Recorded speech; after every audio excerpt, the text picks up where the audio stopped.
আব্বা আজ তো অনেক দিনই ঘুরলাম, আমি আর আমার বন্ধু চিন্তা করছি দুই বন্ধু মিলে একটা হলিউড লেভেলের ছবি বানাম। আরে কথা কি সব এমনি কবি নাকি? বাসায় অতিথি আইছে, কাকা সানাসুর টানাসুর আনেন একটু চা ভাই। অতিথি আইছে সাথে করে কিনে আইছস? কাকা সানাসুর লাগবো না, অন্তত এক গ্লাস পানি দেন। যা নিয়ে খাগা। ছবি বানাবি তো ভালো কথা, ছবি বানানো তো অনেক ভালো কাজ, কিন্তু আমার কাছে তোরা কি চাস? আসলে আব্বা ছবি বানাইতে কিছু টাকা লাগতো। কত? এই ধরেন 20-25 লাখ।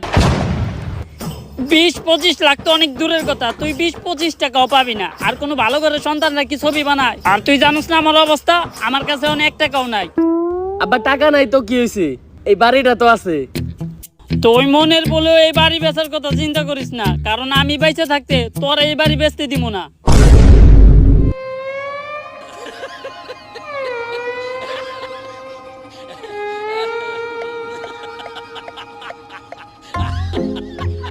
এইবার তো বাড়ি বেচা যাইবো, লবেইছে দেই।